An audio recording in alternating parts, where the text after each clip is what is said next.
Hello, hello. Welcome, everyone. Thank you for your patience while we just do a little bit of some tech stuff. Um, I hope everybody's doing well this evening. Just so you know, this is an event that's being live streamed as well. So just kind of keep that in mind in terms of like when you think about like confidentiality or what you share and what you don't share, because this is something that is being recorded for folks who are not able to actually make it with us at this particular time. So, but really excited to build community with everyone who's logged on this Tuesday evening. So, just wanting to see like where are people logging in from. I'm actually in Walnut Creek, California, in the Bay Area. So, curious to see where other folks are logging in from.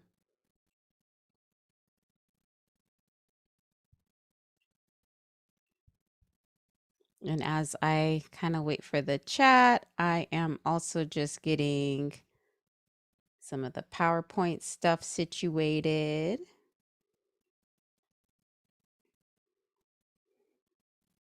Okay. So I know we have like at least a couple of people from California. Um, and as we get warmed up, I just wanted to first introduce myself. I'm Heather Archer, and I'm your guide for this evening as we unpack grind culture. Like, even deciding, like, what the heck is grind culture? What is that whole thing about anyway? So, talking about what that is and why we need to dismantle the system of grind culture. And then, most importantly, how do we even do it in this society that's so go go go rush rush rush. So um the really I wanted to first talk about how the title the grind culture detox even came to be, and it really actually came from this quote that came from the nap ministry. Not sure if y'all have I've heard of the nap ministry. I'm like super in like PowerPoint mode, so I'm going to take a break from the chat piece. And but I'll get back to it. But essentially the quote is, why is everything rushed? When did quick become the standard of our desires? Why is fast pace given authority over a slow, steady flow? It's time to detox from grind culture. It's time to rest. And that is by the Nap Ministry. And so, I really got curious around the idea of what it does mean to detox from grind culture, because in the work that I was doing as a healer and an educator and a wellness professional, something I was coming up against time and time again is that people knew that we're going a little too fast, and people knew that like they were putting too much on their plates but didn't quite understand how to like stop it, or how to like set the boundaries necessary to change their way of being, and this is something I dealt with as well. And so kind of working with folks in my field and then also doing some deep personal work led me on this quest to what does it actually mean to detox from grind culture. And so I wanted to share some findings with you this evening if folks are having some issues around not understanding how to like stop this constant go go go, because also grind culture impacts us depending upon our identity, and so we'll talk more about that later. But essentially, just so we're all on the same page, grind culture is rooted in the belief that in order to be valuable you must be productive. And so that in itself is an issue, because like when we're thinking about it, um yeah, when we're thinking about that, it's like if we aren't productive, what does that mean? You know, so if we're not able to produce, and so I know for me, grind culture definitely um, became more of a thing when I wasn't able to produce. Like I started to really look at my particular perspective of grind culture when I was pregnant, and also like when I wasn't able to work in the same ways. And so that's kind of, everybody has a different scenario of like when they came toe to toe with it. But if we are just kind of basing people's value based on like what they're able to produce, then as soon as they're not able to produce, they're like disposable. And then is that a humane approach? And is that a sustainable approach? And I think we're understanding that it's not. Okay. So before we go any further, though, I did want to take a moment to do a quick a land acknowledgement. A land acknowledgement is something that we do in order to honor our indigenous folks who were stewards of this land long before colonial conquest. And it's a small way to support with the decolonization process and to understand the history of legacy of the land, which we now call the United States, extends millions of years prior to that. And one thing I want to share when we talk about land acknowledgement is we're all kind of going to be watching this from different places. And at the same time, when we think about the U.S. in particular, I will say I'm from the U.S. I think most of the folks on the call are from the U.S. And there is this so this is very much from a U.S. context. That being said, the U.S. used to be called Turtle Island. So this is something that not all not all indigenous tribes were like called it Turtle Island, but a lot did. And when we think about the turtle is like the most oldest living, um, one of the most oldest living animals that's on this earth is the turtle. The turtle used to be around in prehistoric times. So it represents a legacy that is very old and very ancient. And with that, when you think about the way in which the turtle moves, it moves in a very slow pace, you know, very intentional. And it's so when we think about the fact that the land in which we're situated on now, for a lot of us, was referred to, or for some folks is still referred to as Turtle Island, it makes you think when we are talking about this fast paced frenzy that we're looking to disrupt and dismantle, like how did we get here? And so that's something that I hope we can explore this evening. So, first off, before we get into that, I wanted to just kind of define what grind culture is. So, it is a system fueled by addictive achievement caused by a capitalist economy. And what it does is it measures a person's overall worth and value based upon how much they can produce. So that's what grind culture is. And what does it look like? It looks like a fear of stillness. It looks like feeling guilty for resting. It looks like viewing exhaustion as productive. It looks like sacrificing the needs of your body in order to produce. It does look like overpacking your calendar. So these are some of the manifestations in which we see grind culture emerge. And so some of the symptoms of it include never feeling satisfied for what you have, feeling guilty for resting, thinking something is wrong with you for not being productive, being in competition with others who about who grinds the hardest. So these are the ways in which grind culture can manifest in our lives. And I just wanted to take a moment to pause and share a little bit of my story around how grind culture has manifested in my world and why I'm passionate about this work. So, I mentioned earlier that I started to evaluate my relationship with grind culture when I became a mother, because it was like really easy for me to kind of climb up the corporate ladder and just kind of be team no sleep, boss babe, all those things they talk about that you're supposed to be or whatever, to kind of keep up in this society, in this corporate society. So I was kind of like able to do that, like overachiever, perfectionist. That was just like, that was my game, that was my MO. And that was harder to do, right, when I was caring for like a vulnerable life. And like, it's like, okay, well, I have to be like a really good mom, but I also have to be like this amazing like professional, and I don't know how I'm going to do both. So that kind of, that set my perfectionism in a spiral. And so it got to the point, I remember it so clearly, was in the summer of 2019, and I was running a camp for African American youth. And it was like, it was a healing camp too. And so it was this whole like camp where we took Black youth on this process of like rediscovering their African heritage, and all of this kind of stuff. And also like healing their relationships with like their cultural identity and stuff. Like healing was a really big piece of this camp, but yet our staff were just ran so ragged throughout the process. And I remember, it was like the fourth day of the camp, and I had my 6 month old at the time. And at this point, I was like, so I had ran myself so ragged by this time, because I also had to, like, in my head, I had to prove that like I was just as good or just as efficient.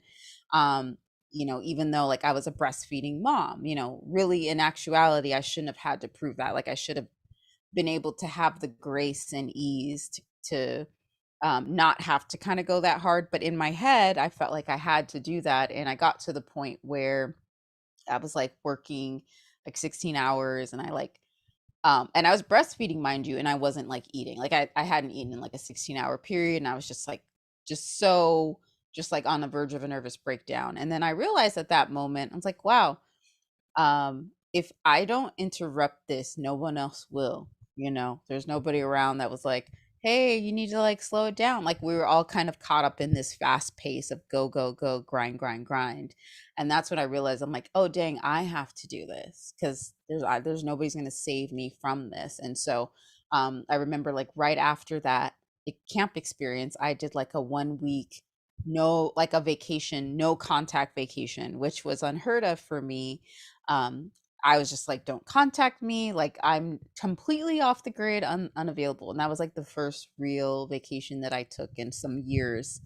um and so that kind of was the catalyst, but it took me really going into the other side of just not caring for my body and stuff.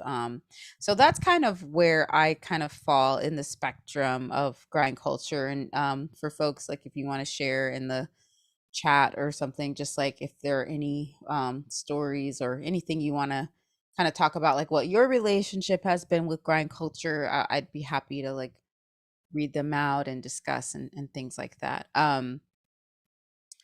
And so that's kind of like me on if we talk about this in a grind culture on a very individual perspective, I can share my story. That's my story. But then there's like, if we zoom out, there are these other dynamics that are happening all around us right now. And so, we have this thing that was called the Great Resignation. I was a part of it too. I was an executive leader in a nonprofit organization, and it was just the level of toxic productivity and grind culture was becoming so much. And I saw the extreme impact it was having on my staff, like trauma. And we're going through the pandemic at the same time, and I did a lot to support with like trying to incorporate wellness and stuff with my staff. But in all actuality, it was the structure with which we were operating in with as an organization that needed to be addressed. everything I was doing at the time felt more like a band-aid approach. And what I was really seeing was like the call for like a structural change to support the wellness, cultural wellness, not just individual wellness, but the wellness within our organization. And so, and I kind of like made those demands, and we were able to get some headway. We were able to make some headway. And at the same time, it did come to a point where I did walk, because it felt also like, dang, like I'm stressing myself out and I'm not able to be here for my kid. And like, we're not cutting off. And it's like, I'm feeling guilty for not answering emails past a certain time, and just the culture didn't feel healthy. But that was happening, that's been happening all around us. And so if we look, we see that 40% of people left their jobs in the great resignation just because they were burnt out. That's a huge chunk. And then 28% left companies without another job lined up. That's big. That means people were like so at their wits end, so traumatized, that it was like, it's either me or my bills, and they chose themselves because it was that bad. And then 37% were looking for better compensation. So I put in these stats. I think there's some more on the next slide. This so Amazon continues to be problematic. Obviously, we've heard the different stories around what the working conditions are in the warehouses, but it's ramping up. So we have this is in Staten Island, and so hundreds of Amazon workers call in sick just within the past day, to protest for better working conditions. Also, the Amazon factory in Germany, they just went on strike today. So this is a thing. Like, we have an issue with the way we've structured our work culture. There's a huge issue. So, just really considering like, what do we do about this? So, in a global context, this is a problem. In a personal context, this is also a problem. And so, taking a pause, I wanted to explore like, what are some of the things that fuel grind culture. And before I get into that, I want to give the chat some love.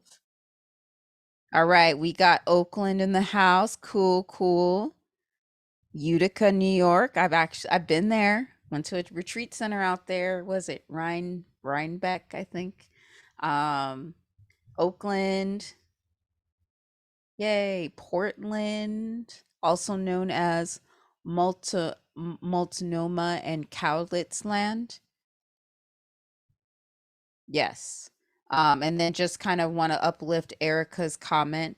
If I don't stop this, no one else will. Wow, that really hit different, especially when all of us are so embedded in this. Yes, because it's when you zoom out, you're like, oh, this is really problematic and not cool. But then, like, when you're in it, when you're like in that just kind of like in grind culture, actually, it takes away your critical thinking skills. Like, you're not running on a healthy brain, you're running on a traumatized brain. And so it's harder to kind of take that objective perspective sometimes. And then I also wanted to uplift a comment. I think this is from JC or Jassy. I'm disabled, so definitely a victim of grind culture. Always pressure to produce as much as my able bodied colleagues. It's gotten to the point where I'm like, you all don't have to do this either. You can rest. Yes. And I have to say, I've been learning more and more about the disability justice fight. And I have to say, like, I'm unlearning a lot of my own, uh, I guess, privilege around that, of not having, not, thinking about it taking me this long to actually understand. And a really good book that helped me through that process was Care Work, a book called Care Work. And that was a big thing that she kind of laid out in that book, was like, actually, when you make the world safer and like more kinder to disabled folks, or to folks who are the most oppressed, like, it actually makes a kinder world for all of society, so it's like we're hurting ourselves a lot of times. And then I also wanted to uplift Nicole's comment.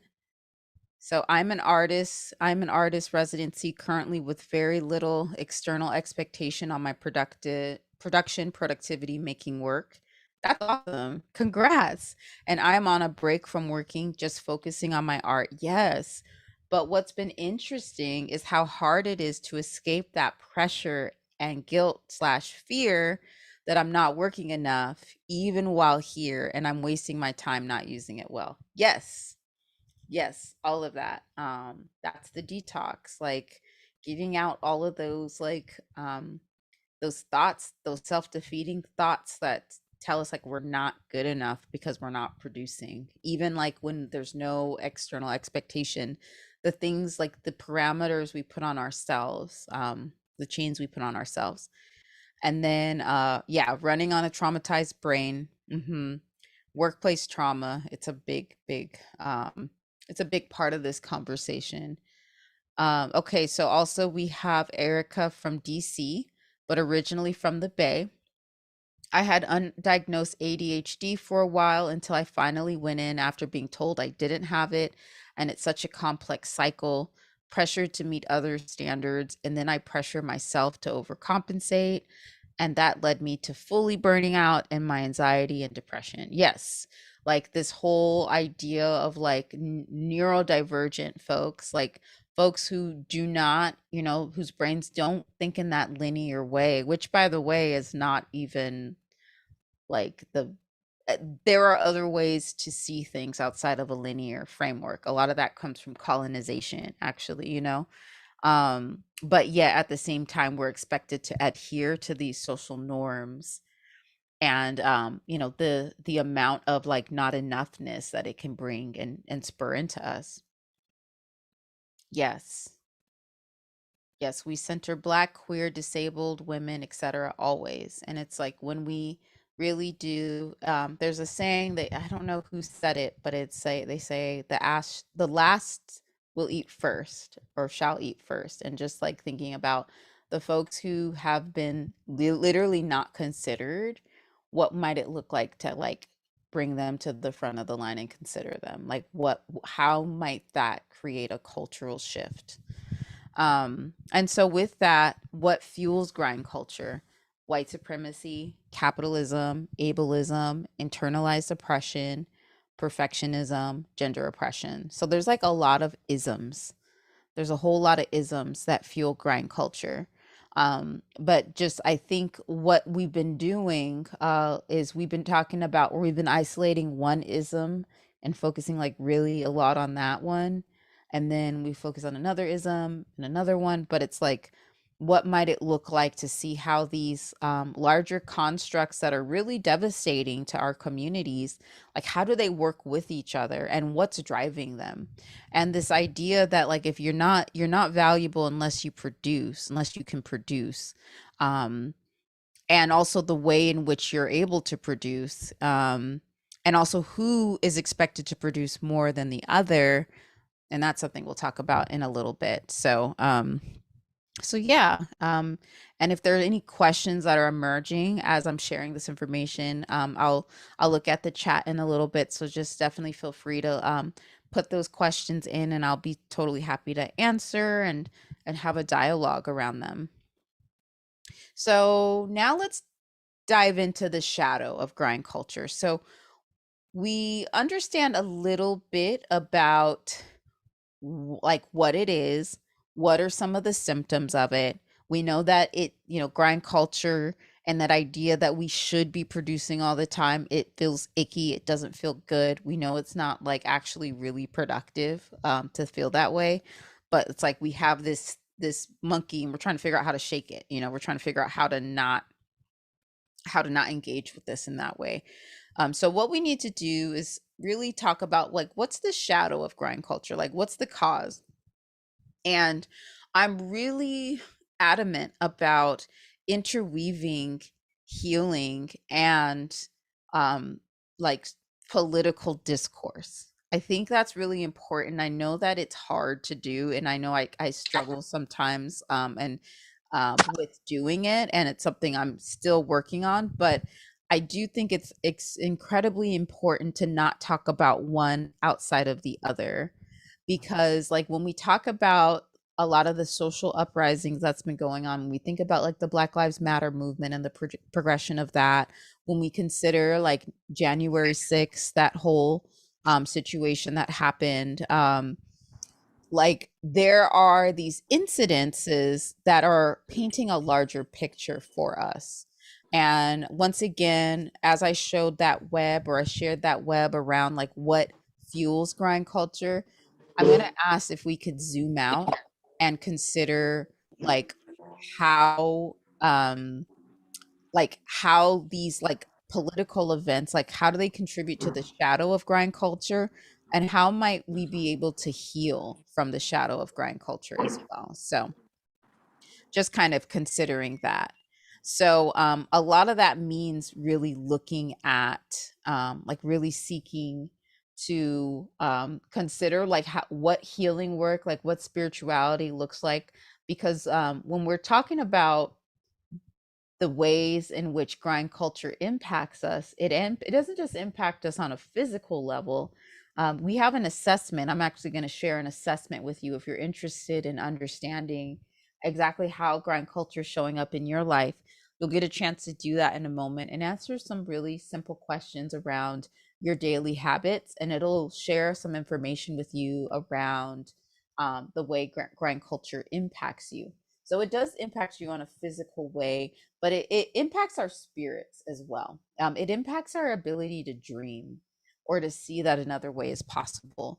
Like, once again, grind culture keeps us running on a traumatized brain. So there's something deeper that's happening, and that we have to excavate in order to really get at the root of it. And so when we think about shadow work, sometimes that can sound really scary. I know I was super scared of that. Like the first time I heard of that, like, what's that? But essentially, it's like looking at those parts of yourself, whether it's yourself, your history, your family, whatever it is, looking at the parts that aren't cute to look at, excavating them and seeing what you can learn from them.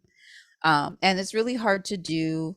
It's really easy to look at other people and to be like, this is how they're wrong and they did this wrong. You know, like we're all flawed individuals. So we're going to find lots of stuff that each of us is doing wrong. What shadow work asks us to do is to turn that microscope inward and to like really see, like, if we're triggered by certain things, how can, if we're triggered by certain things, how are we able to look a little deeper into how and why that is. And so I say all that, I preface all this because my healing journey really did begin. It was already happening, but it like it got so quickened when Donald Trump got elected president, because I was like, okay, so this guy's elected president. I've heard this story before. Like, my ancestors have gone through hella shit in this country. Okay, so now we have a blatantly white supremacist person like as president. Like, this political system is not necessarily going to save me. So like, how can I support myself? Like, how can I promote my resilience and my right to thrive in other ways? And so healing was a way that really supported me. Um, and I had a lot of anger. I had a lot of anger with white people. I had a lot of anger around white supremacy. And I'm not saying I don't have anger. It doesn't come up sometimes, but very rarely, very, very rarely.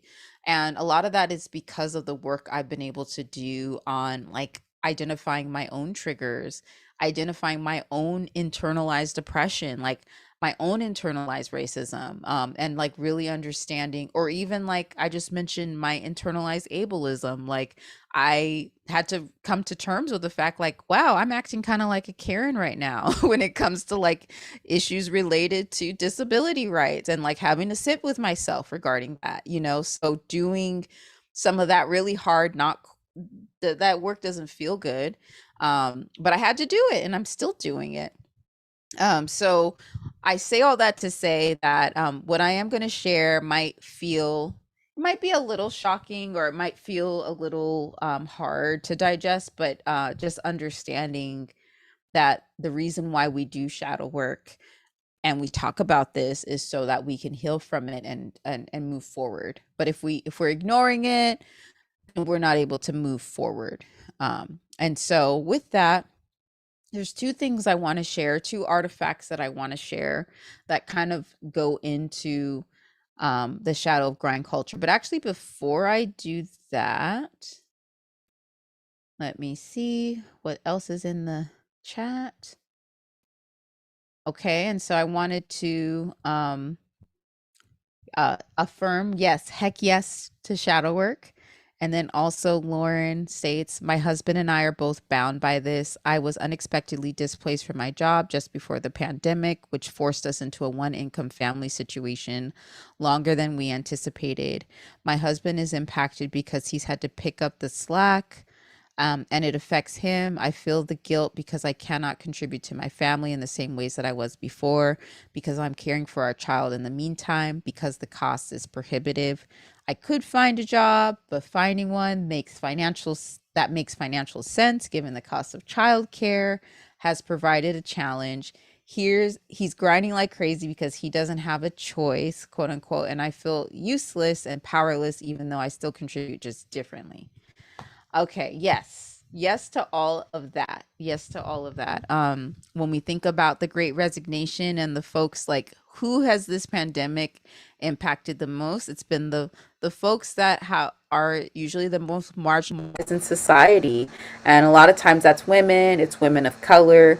Um, Women who have to kind of like say, or caretakers who have to say, I need to make a choice, and like, how does that impact financial power and stability and security? So I completely feel that.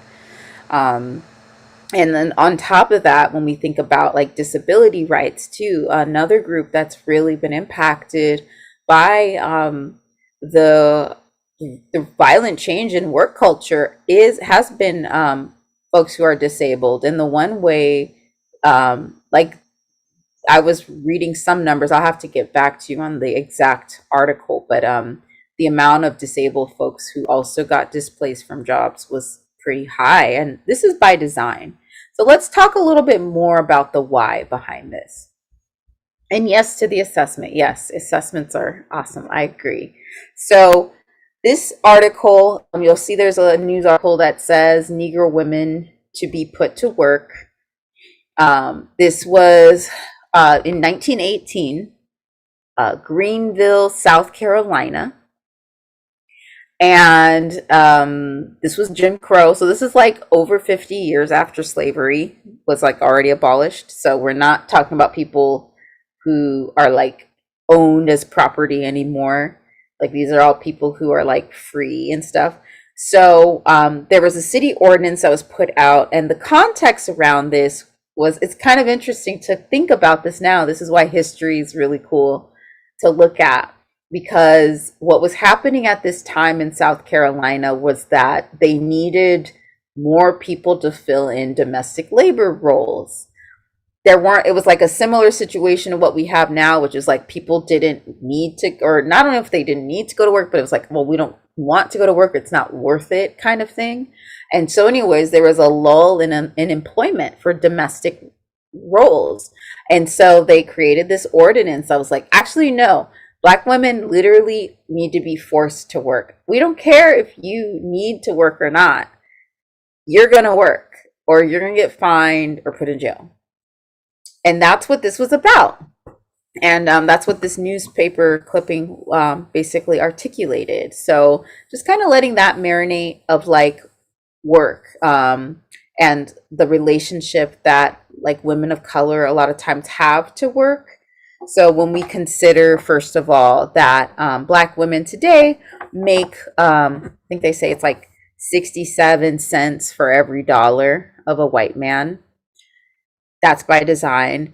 And then, I just want you to, if you know women of color in your life, like, to just really reflect on their relationship with work and how it's been. And I can say, I have a lot of Black women friends, and it's pretty common for us to be like workaholics, and it's just kind of like, oh well, we're overachievers, like you know we want to do well in life, and like that was the narrative. And it's like, now it's like, okay, but why is there this compulsive need to like feel like I have to do these things in order to be valuable?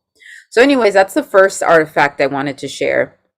And then the second one, our podcast recommendation. I've recommended this so many times, but I just, have to share it again. The 1619 project with the New York Times. They did a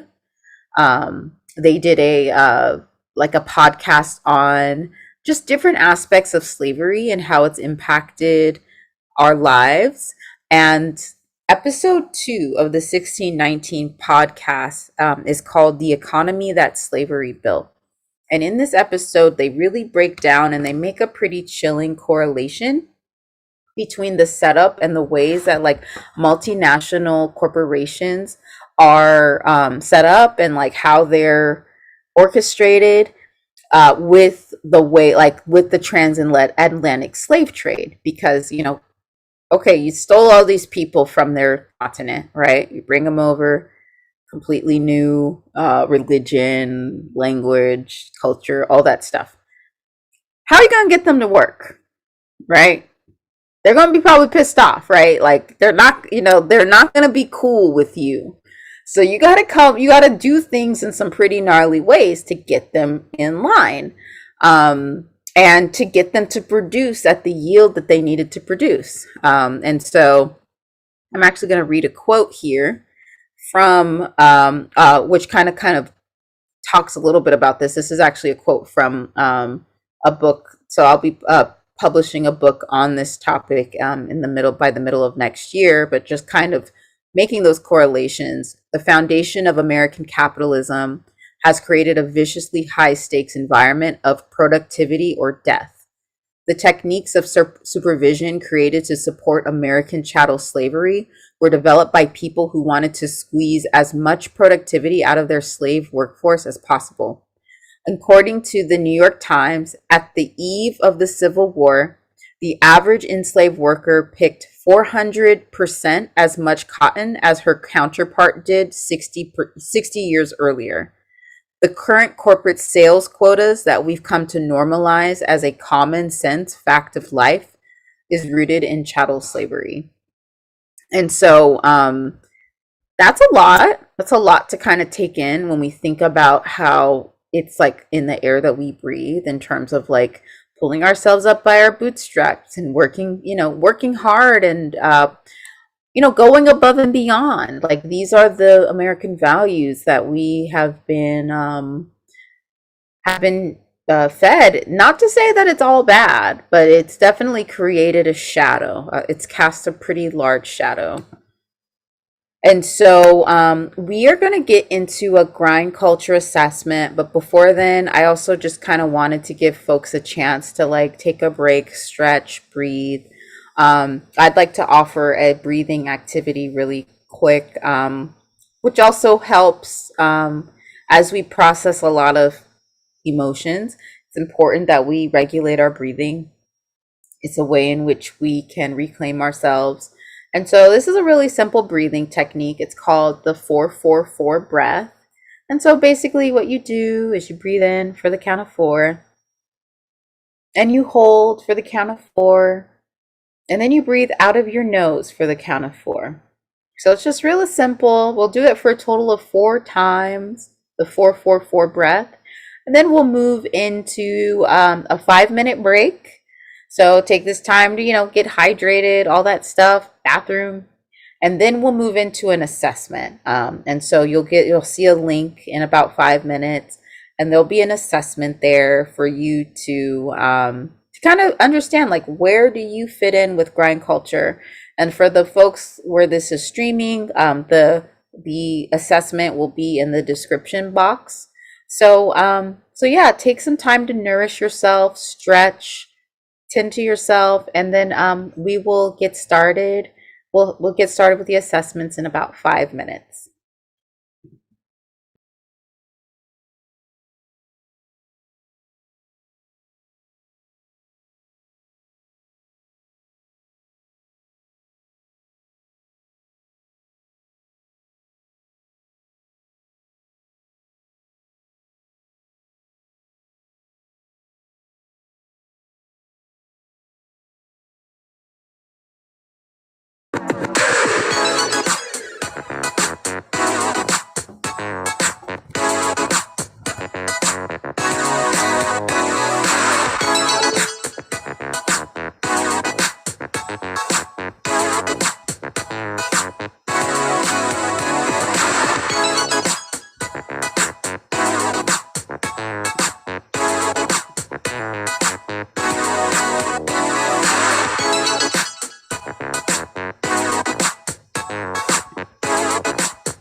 All right.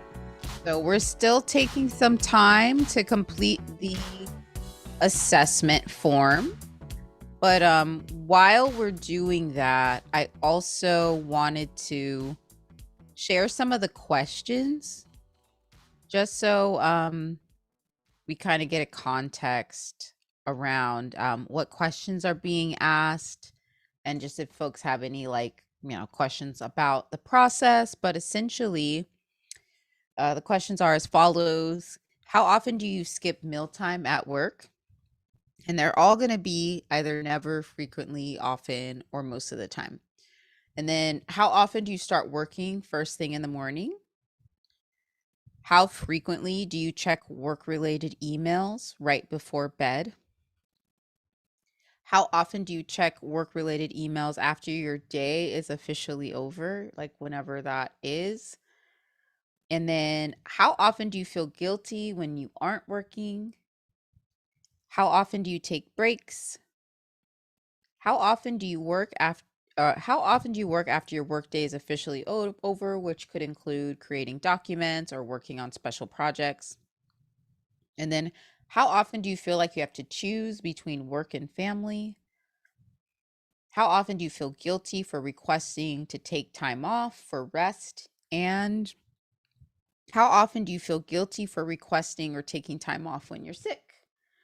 So those are the questions. So if you could take just another 4 minutes to complete that, and then we'll share what our findings are.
All right, taking one more minute.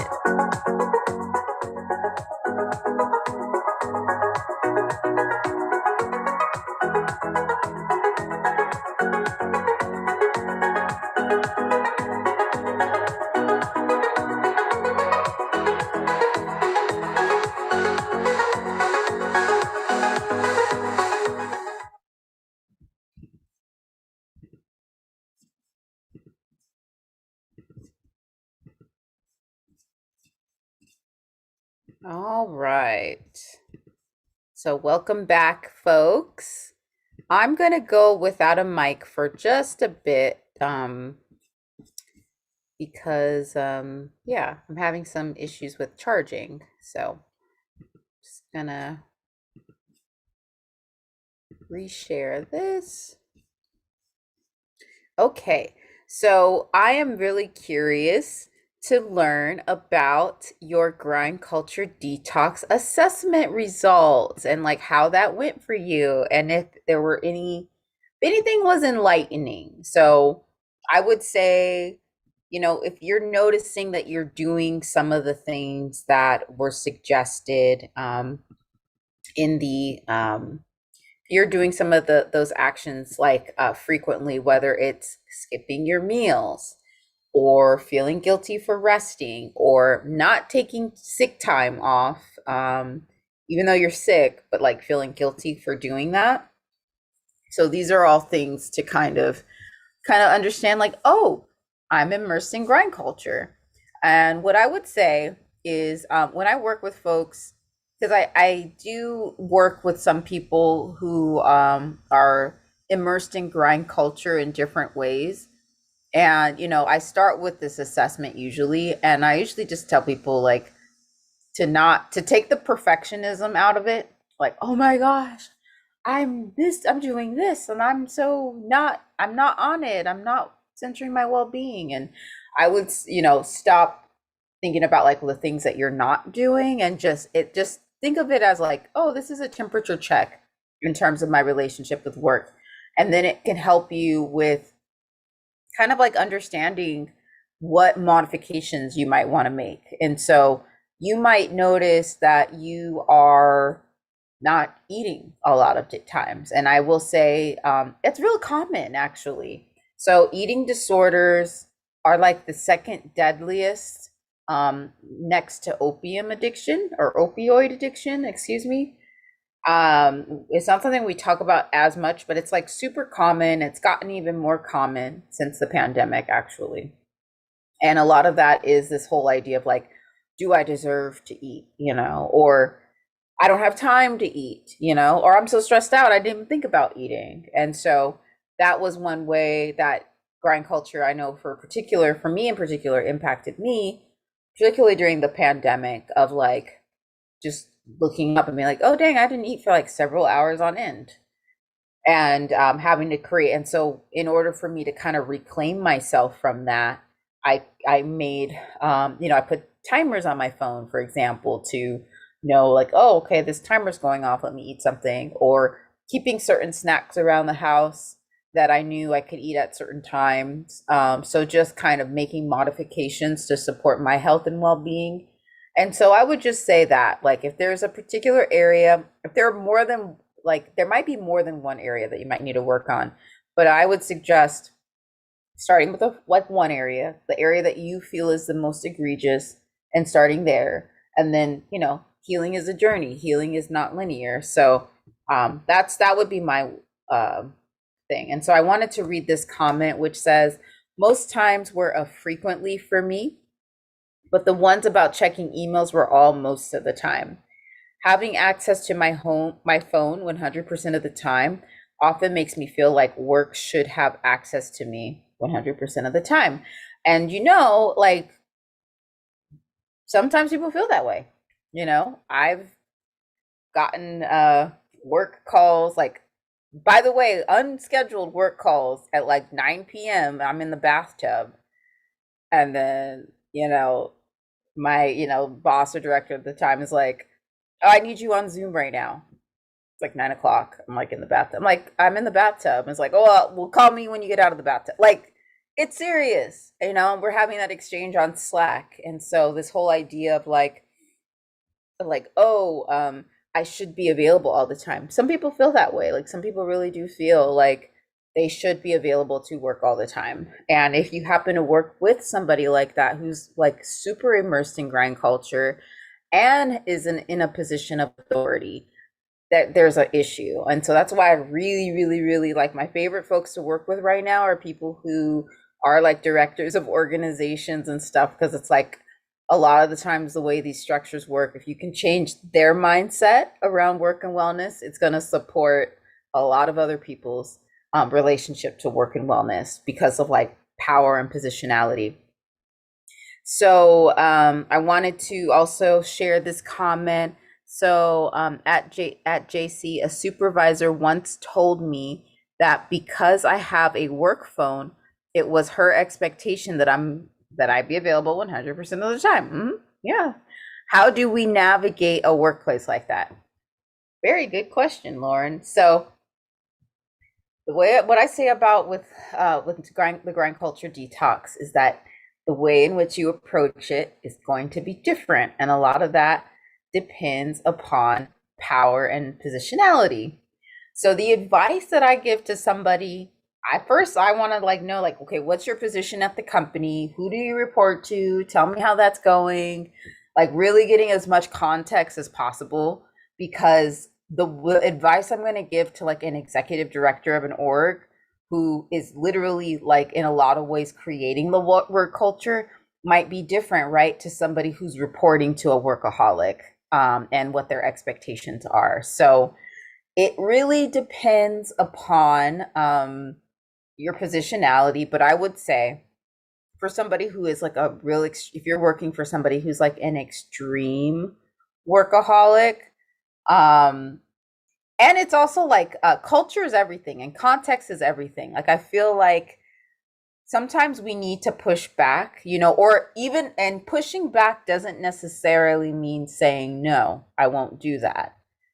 Sometimes you got to kind of maneuver it, right? So asking questions, right? So if there's something that you don't like about what that person said, like I expect you to be on 100% of the time, just to be like, well, there are going to be times where I might not be able to be on, and I have a family.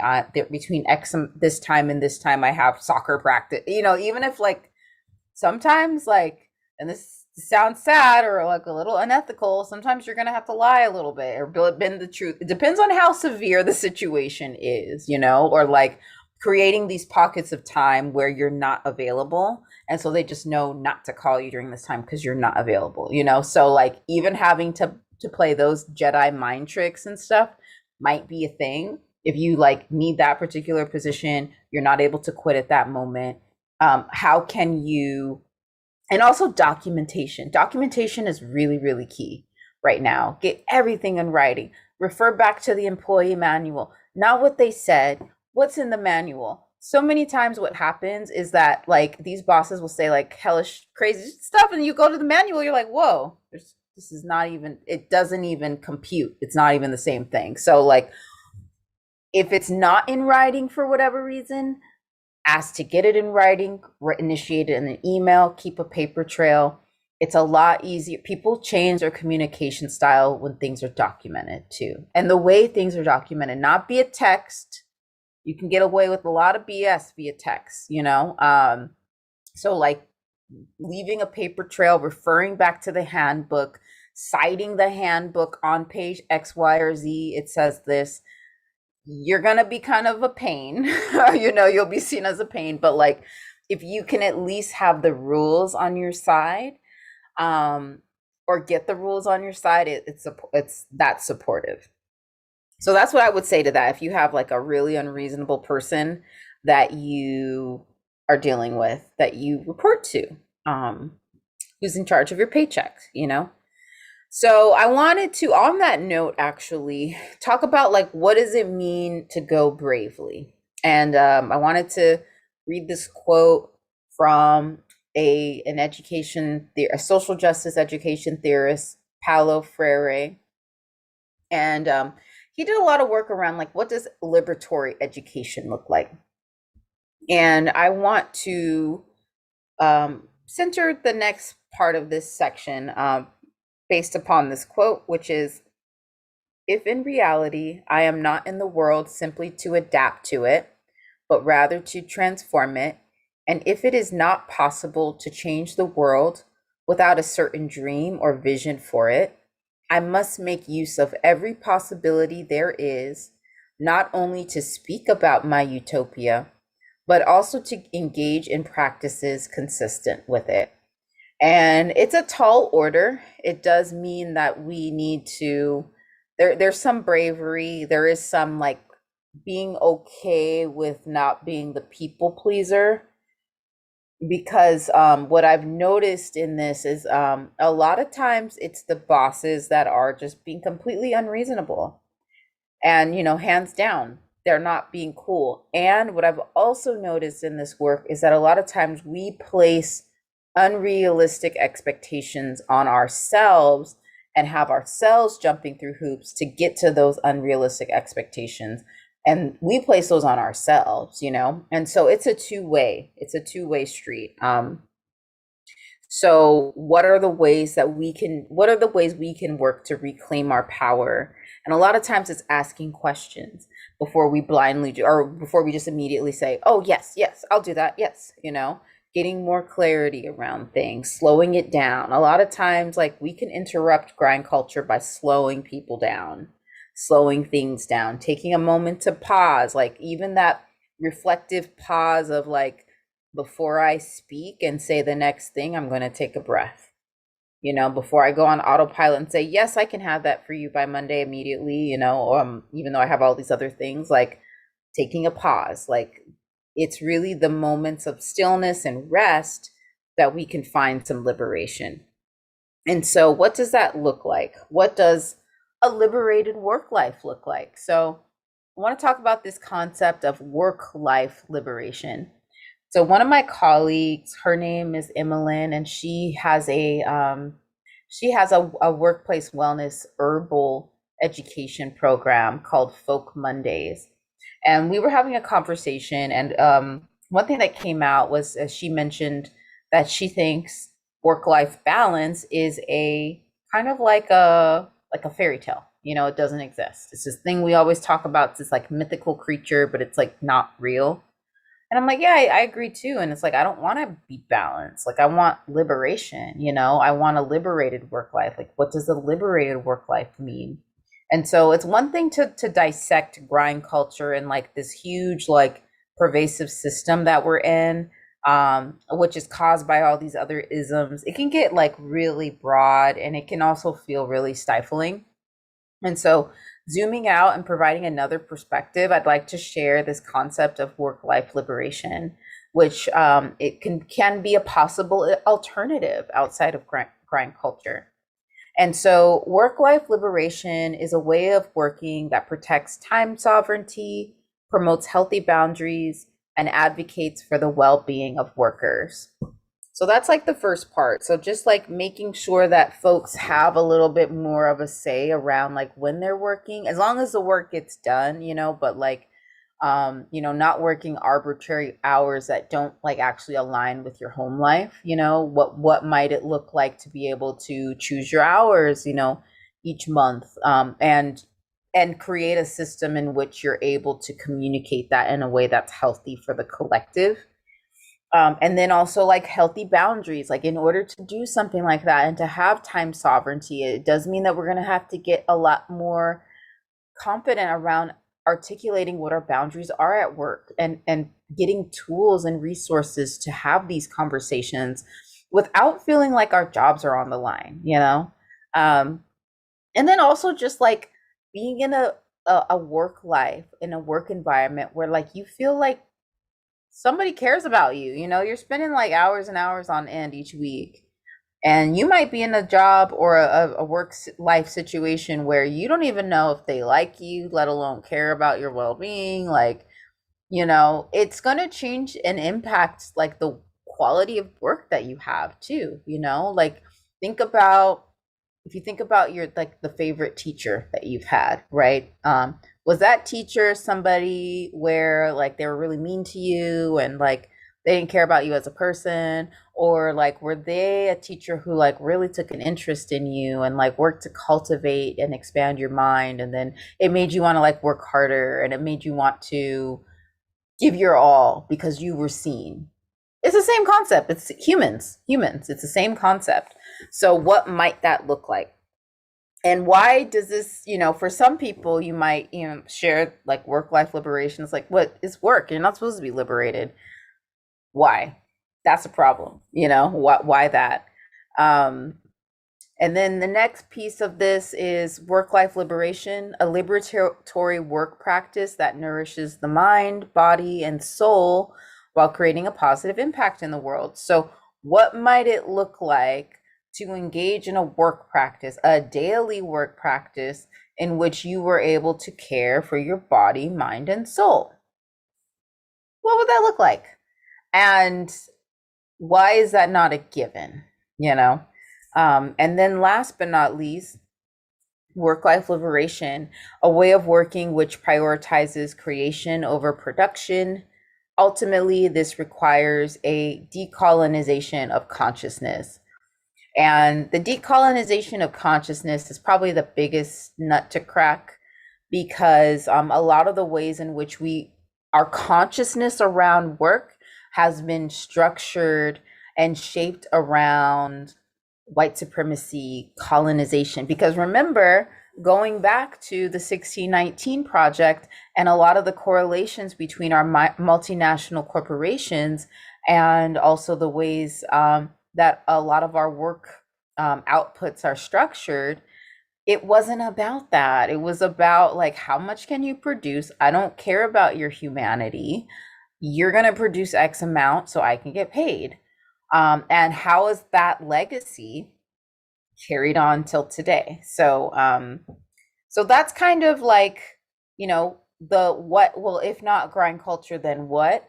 My response would be work life liberation. And what does that look like in terms of like tangible strategies? It looks like stuff like somatics, which are things like yoga, sound healing, breath work. So being able to incorporate this in the middle of your day. Like there's lots and lots of research around somatics and how it not only reinvigorates our like focus, so it could actually support with productivity, but it also like helps to add years to our life engaging in regular somatic practices.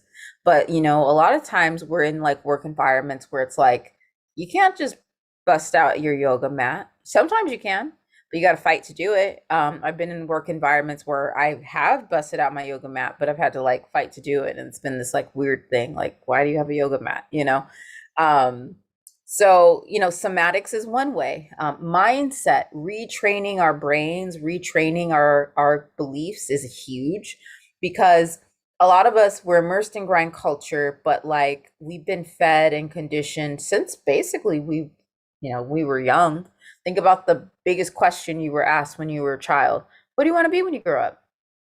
Like it was a constant, like even we were like that young, it was like, what do you want to produce? Like, how do you want to be a productive member of society? Like that was the training that we went through.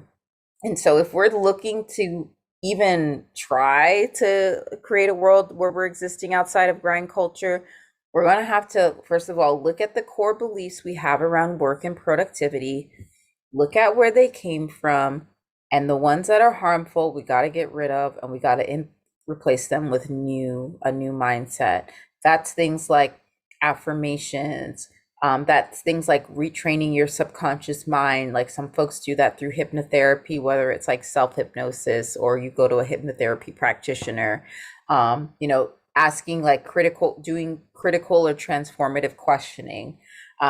Shadow work, we talked about that a little bit, whether that's like ancestral healing. So if you're a white person and you are like learning about the racist roots of grind culture, you might want to study like some more books related to like social justice and the plight of like folks of color like in the US, or like learn things that maybe you didn't have as much access to in the K through 12 system.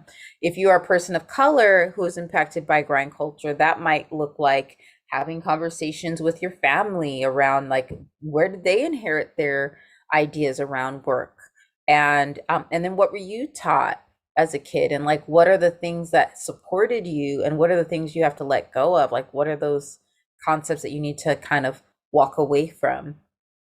And boundaries is a big one, learning how to communicate healthy boundaries, understanding how to assert your preferences. I've worked with folks who literally didn't know how to, didn't know what their preferences were. That's how foreign boundaries were. And they had to be like, well, I had to figure out what my preferences even are to assert them. And so boundary work is actually one of the hardest parts because like nobody wants to be seen as like the mean one, or the one that's like not a team player, right? Because then you're lazy and then, you're asserting all these other things that we're trying to get away from. Then another thing I would say to detox from grind culture is like beautifying your space, beautifying your workspace, treating your workspace more than just a place where you sit down and answer emails and, do work. Like make it home, make it like take care, take time into it, put a plant up, get some aromatherapy going, put some binaural beats on, smudge the space after a tense Zoom call, like light the incense, like really make it a vibe. You're gonna be there working for several hours on end, like make it a vibe. That's a good way to detox from grind culture. And then a big one, which is like I actually get a lot of the most pushback around, but I think it's like one of the most important ones is like finding ways to bring your office outside. Now, obviously, we're in November and things it's cold, so you're not always able to do that. I'm not doing that as much these days, but taking short walking breaks is something that I'm still holding on to, just to kind of make sure I'm getting that vitamin D. But if it is too cold where you're at to like even really think about doing a walking meeting, like because I've done that too, where it's like I'll schedule a time where I'm going to take a walk with a phone call I'm going to have. And I find I concentrate more when I'm in movement. Like, I have a lot of nervous energy, so it's good for me to move around. That's not everyone, but figuring out something that works for you so you're able to get more sunlight in your day. But if you're not able to go outside, even getting like they call them happy lights, or it's like a full spectrum light bulb, and it mimics the sun, and so that's really good because you're getting some kind of like sunlight. It's like a much better quality of light as opposed to the regular light bulbs we get. So those are just like some ways to start healing from grind culture at work. And I would say, like, if you are in a really toxic work environment right now, like look at this wheel and I know that there's some things you can do on this wheel. And I've been there. I've been in really intense work situations and have had to, I've been saved. I've saved myself. I've saved my humanity and my spirit through engaging in a lot of these practices. And, it wasn't perfect, but it was a lot better than not being mindful at all of like caring for my body, mind, and spirit at work. So these are just like some of the strategies. And then if any strategies that you wanted to share with folks, or with like the group, if you want to put it in the chat too, because that's the cool thing about this is like there's no one size fits all approach. A lot of you detoxing from grind culture, it means you creating your own pathway, getting really intimately aware of how your mind works, how your body works, when it's the most optimal, when it's the least optimal, and starting to make subtle shifts for that. And then what you'll notice is that you actually get more work done. That's not why you detox from grind culture. I want to be very clear about that. You don't need to necessarily get more work done for this world to go around. But what's funny about this is like, as we're in this cycle of trauma, working through this cycle of trauma, not taking care of our basic needs and all that stuff, we're not even being as effective or productive. That's the wild part about it, so there is a way in which to like maximize you, and get to know yourself really well and know like when you're the best to do certain parts or certain projects. Now, I know a lot of times it depends on if you have the agency to make those calls. You might be in a job where it's like, no, no, 9 to 5 every day, 9 to 5. No, not 11 to 8. No, so I get that. And then there's other methods. There's always a way. There's always a way. But there are other methods that you can use. So that's kind of the spiel on what is grind culture, what are the origins, and then also what might the alternatives look like. And this is just really a taste. I'd actually love to move into, I just want to do a time check. Yeah, we have about 25 minutes left, and I'd love to give y'all a sound bath and just kind of like chill it out. Just like chill out the vibes all the way down. And yeah, and then hopefully I think like if you participate in the sound bath, you'll sleep really well tonight, you know. I always ask people when we just do like an intentional rest portion that like whatever you do during this time, just make sure it's for you. Like don't let this be the time where you answer someone else's email about something that could wait in, you know, for the next 15 minutes. You know, like do something nourishing for you during this time and like work to reclaim your time and your sacred space in the world. And then I also wanted to share that after this session, so give it for the folks who registered and attended, I'd love to send you like a free workbook. It's called Creating Your Sacred Workspace, like how to create your sacred workspace, and it just kind of just gives you a step-by-step approach of like if you wanted to revamp it. And so I'll share that with y'all. It has some reflective questions for you to start considering detoxing from grind culture. And I'm also launching a monthly workplace wellness coaching program where it's just like a cohort of folks, people who are looking to um, reimagine their relationship with work and what does that look like. So it's like a subscription program. So I'll be sharing more information about that too. So just kind of be on the lookout for that. And then I see, yes, cool. Yes, so I will send that out to y'all. And then last but not least, so get cozy. We'll get started in about a couple minutes, but if you have access to like a speaker or like a Bluetooth speaker or like headphones that you can kind of plug in. And then, you know, just like extra pillows, a blanket, an eye mask. If you have a little aromatherapy spray you want to spray around, tea, something like that, like this would be a great time to do that.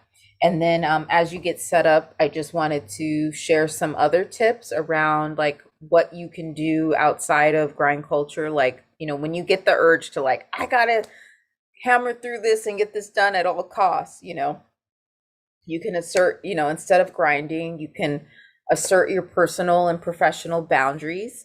You can start at the day with an activity that fuels your spirit instead of email or social media. So like you could make that your thing for the next 21 days of like, I am going to do something else, anything else outside of email and social media when I wake up, you know, and choose what that is. Or maybe it changes day by day. You can embed time for rest and play in your daily schedule. You can schedule a dance party, 10-minute impromptu dance party. Like that's a way to reclaim your time. You could schedule a nap in your car during lunch, you know, and like that's a way to reclaim your time. So yeah, those are just some things, but we'll get started pretty soon on a sound healing. And this is going to be a collective visioning session where you take some time to close your eyes and just kind of reimagine what your relationship with work could be. So I might ask you, like, what does a liberated work life look like for you? And, you know, this would be a great opportunity for you to like consider that. Like, what do you want? Like, if you know that what you're experiencing now is not it, well, what is it, you know? And so like we have to dream. Like we have to, you know, never lose that ability to dream of something outside of what you're experiencing. There's ebbs and flows to life always, and so if it's hard for you to dream right now, That's okay. Use this as some time to exercise your dreaming muscle. And sinking bowls are great to like help relax your mind. Okay, so we will get started in a minute. I'm just going to play some nature sounds in the meantime.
Okay.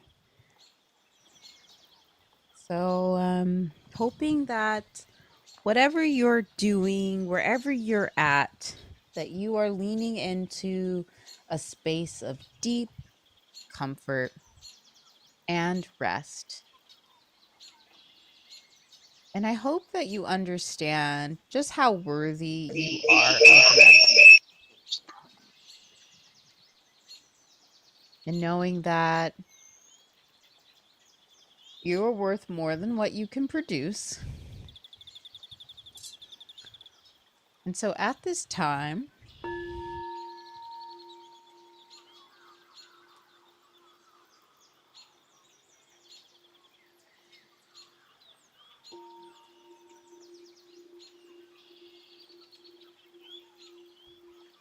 I want you to lean into what it might look like to have a liberated work life.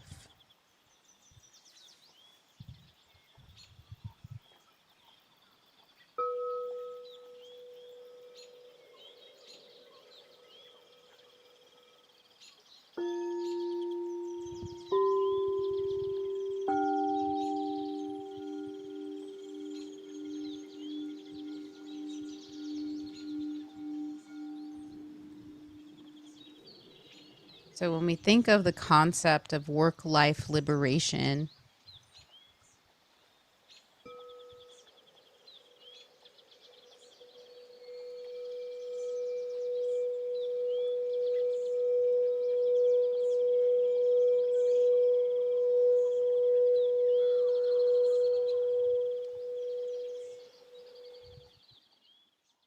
it is a concept that might be foreign, but understand that it is possible. It is possible for you to have meaning in life and to live in a way in which you're not constantly drained.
Consider, if only for a moment,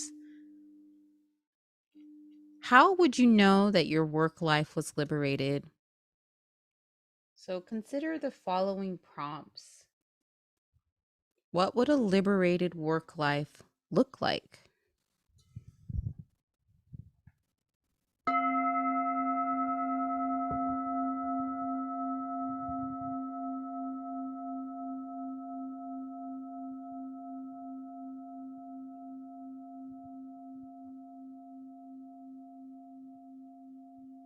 And what would a liberated work life taste like?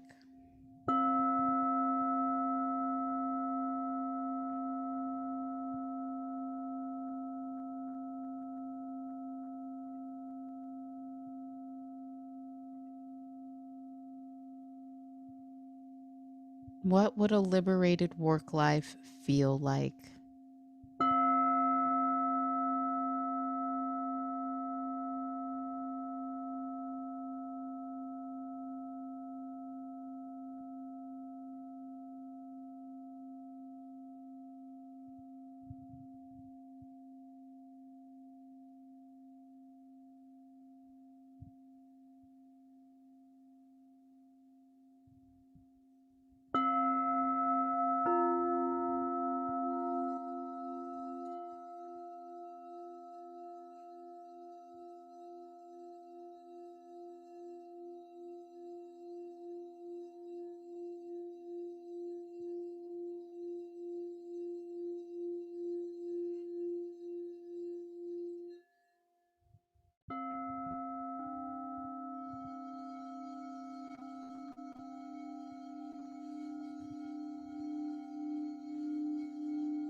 So at this time, continue to lean into what liberation looks like for you.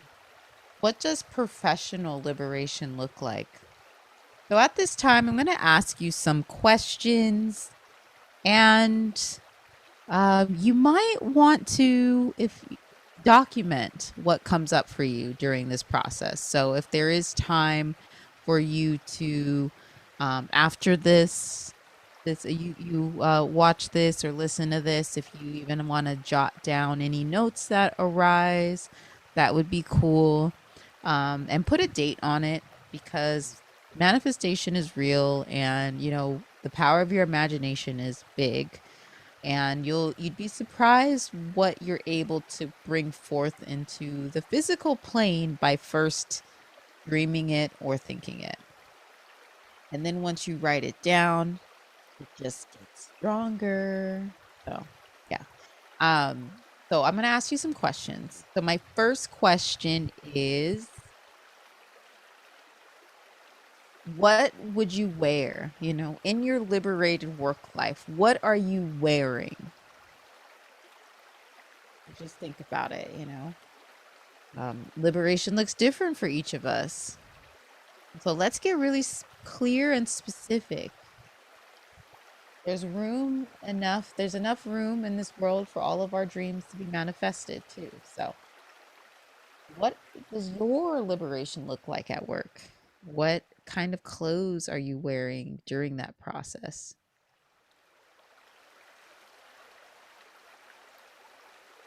All right. Second question. After you're thinking about what you're wearing, where is your liberated work life? What's your office look like? Where is it? Get clear on the vision. Is it a traditional office? Is it in your home? Is it in this country? Is it an art gallery? Like, where is it? Maybe it's at the beach, you know? Get clear on what that looks like for you.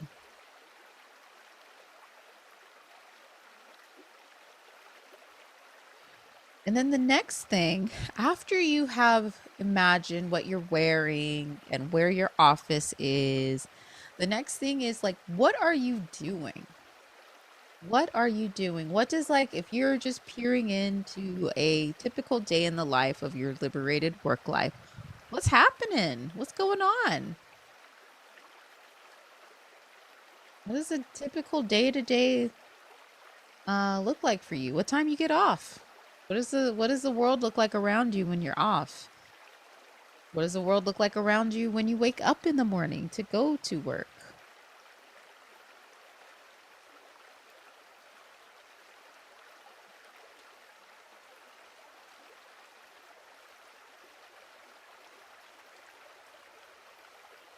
Okay. And my last question is, I want you to tap into your emotional realm.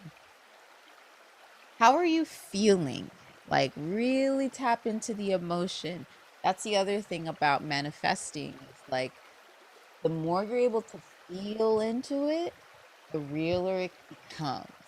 Okay. So really feel into, like, how are you feeling in this scenario? Once you're thinking about what you're wearing, where you're at, what you're doing, how are you feeling? What is the depth of your emotion in this scenario? Feel into it now.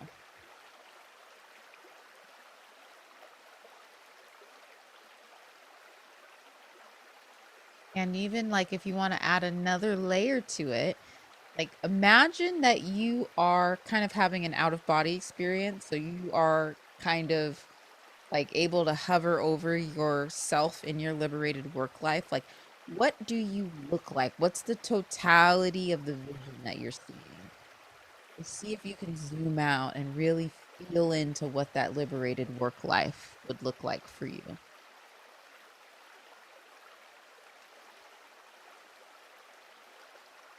And seal that vision. Try to remember as many of these details as possible. This is why it's good to, whenever you do one of these types of activities, journal, put a date on it. It makes it more real. It makes it more like sufficient in this realm. So do that. And yeah, and so on that note, we can slowly start to come back to the space, in a conscious kind of way.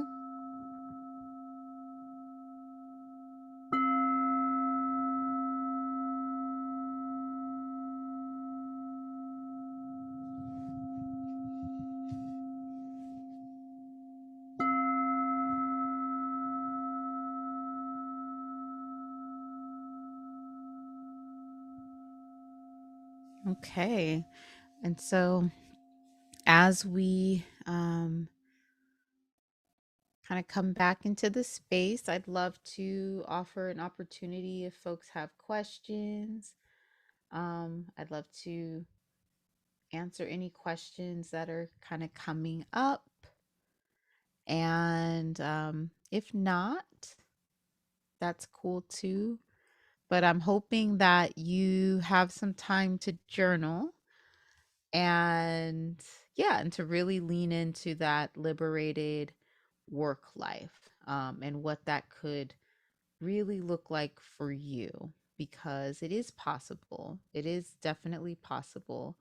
And the more that you take, the more opportunities that you take to like dare to imagine something else or another way, then like the more real those thoughts become. You know, you give more weight and sufficiency to them. And if this is something that, if this is something that you got something out of, consider joining the monthly subscription for wellness coaching. So, I actually like, for folks who follow me on Instagram or who found me on Instagram, you can find this link to join the waitlist on my bio too. And I'll send out more information to folks who registered. But this is just an opportunity to have like bi-monthly coaching, monthly coaching sessions at an affordable cost. I'm actually doing some market research right now, so there's like a survey around like price point. So that's still being kind of articulated, but definitely wanting to provide support to people as we consider what's next in our work life, and we know that the old way is not working. But yeah, let's work together to co-create something that does work. And I want to read this comment. Yes.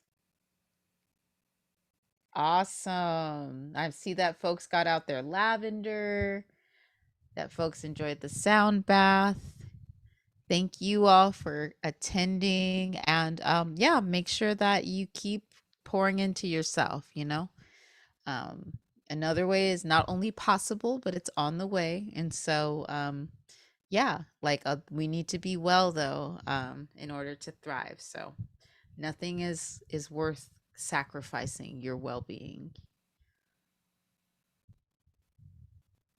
Yes. And then Matthias says, honestly, have so many questions, but I'm a serious grind addict.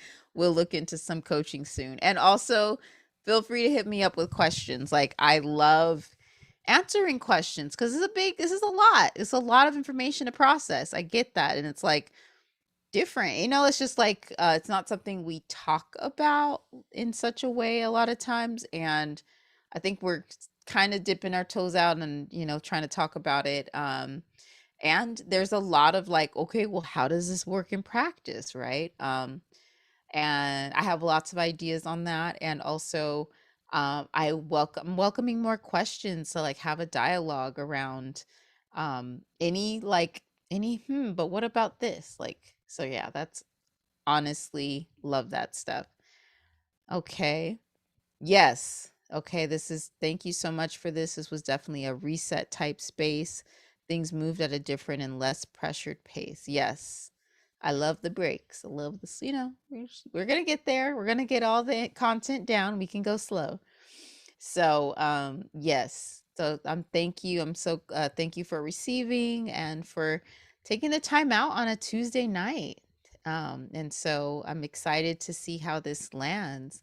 But yeah, so I hope y'all have a great evening. Thank you for sharing space, and peace. Talk to you soon.